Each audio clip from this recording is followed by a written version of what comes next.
bombastic side-eye, criminal offensive side-eye.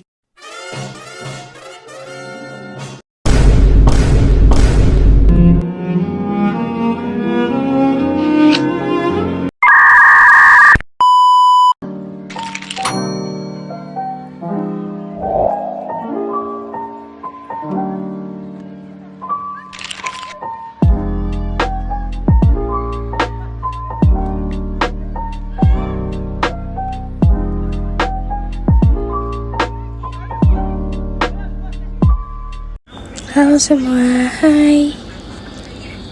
Aku di sini mau menjelaskan model-model komunikasi. Stay tune. Nah, jadi model komunikasi adalah gambaran sederhana dari proses komunikasi yang memperlihatkan kaitan antara satu komponen komunikasi dengan komponen lainnya. Yang pertama itu ada linear. Model komunikasi linear adalah salah satu model komunikasi yang menggambarkan proses penyampaian pesan dari pengirim, sender, ke penerima, receiver, secara satu arah. Dalam model ini, komunikasi dianggap sebagai aliran informasi yang berjalan dari pengirim ke penerima tanpa adanya umpan balik. Contohnya itu pidato Presiden pada peringatan Hari Kemerdekaan. Presiden sebagai komunikator dan warga Indonesia sebagai komunikan. Di sini saya mengambil contoh dari model komunikasi Lasswell. Menurut Lasswell, komunikasi adalah sebuah proses penyampaian pesan yang dilakukan melalui media kepada komunikat yang menimbulkan efek tertentu. Model komunikasi Lasswell menggambarkan kajian proses komunikasi secara ilmiah yang menitik beratkan pada berbagai turutan dari setiap elemen komunikasi dan sekaligus merupakan jawaban dari pertanyaan yang telah ia temukan. Terus dari model komunikasi ini terdapat 5 elemen dari model ini, yaitu yang pertama who, merujuk pada komunikator atau sumber yang mengirimkan pesan. Terus selanjutnya ada say atau what, merujuk pada isi pesan. Terus in which atau channel, merujuk pada media atau saluran yang digunakan untuk mengirimkan pesan. Terus to whom, merujuk pada penerima pesan. Yang terakhir ada with what, effect, itu merujuk pada efek media yang ditimbulkan. Terus di sini ada kelebihan model komunikasi Lasswell, yaitu yang pertama, model komunikasi sangat sederhana, yang kedua mudah dipahami, yang ketiga dapat diaplikasikan ke dalam berbagai bentuk komunikasi, yang terakhir adanya konsep efek. Terus ada kekurangan model komunikasi Lasswell. Yang pertama, tidak adanya konsep tujuan komunikasi. Yang kedua, tidak adanya konteks di mana komunikasi berlangsung. Yang ketiga, tidak adanya konsep umpan balik atau feedback. Yang keempat, tidak dapat diterapkan dalam komunikasi manusia secara langsung. Yang kelima, model komunikasi hanya dapat diterapkan dalam konteks komunikasi massa. Yang keenam, tidak adanya cara untuk mengetahui apakah komunikasi yang efektif dapat dicapai atau tidak. Yang ketujuh, tidak adanya konsep gangguan atau hambatan-hambatan komunikasi. Yang ke-8, dipandang terlalu umum. Dan yang terakhir, komunikasi bersifat satu arah. Lalu yang kedua adalah model komunikasi interaksional. Model komunikasi interaksional adalah sebuah pendekatan dalam komunikasi yang menekankan hubungan timbal balik antara pengirim dan penerima pesan. Dalam model ini, komunikasi dianggap sebagai proses dinamis yang melibatkan feedback. Model ini dikembangkan oleh Wilbur Schramm pada tahun 1954 sebagai perbaikan dari model komunikasi linear yang dianggap terlalu sederhana. Contohnya itu percakapan tatap muka atau panggilan telepon di mana terdapat dialog antara pengirim dan penerima pesan. Lalu saya ngambil contoh dari model komunikasi Schramm.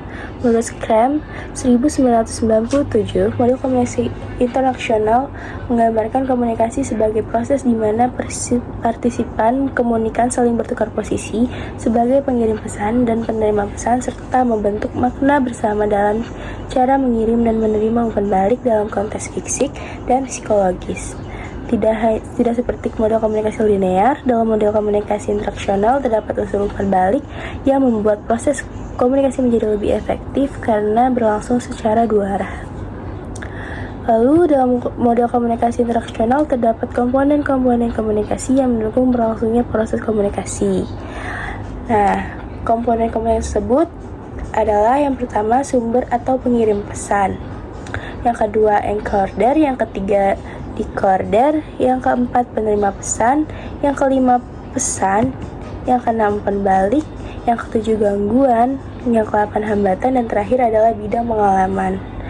Terus yang ketiga ada transaksional. Model komunikasi transaksional adalah model komunikasi yang menggambarkan komunikasi yang terjadi secara berkelanjutan dan interaktif kedua arah. Dalam model ini, pengirim dan penerima pesan sama-sama berperan aktif dan bertanggung jawab atas hasil komunikasi.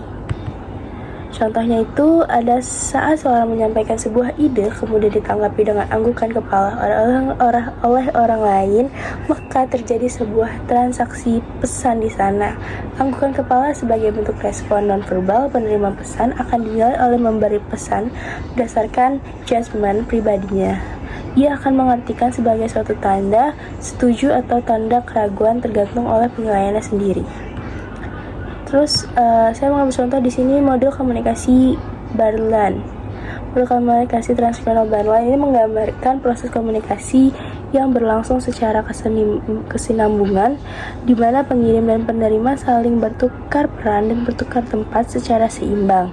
Pesan berjalan mengambil tempat dengan umpan balik konstan yang diberikan oleh partisipan komunikasi.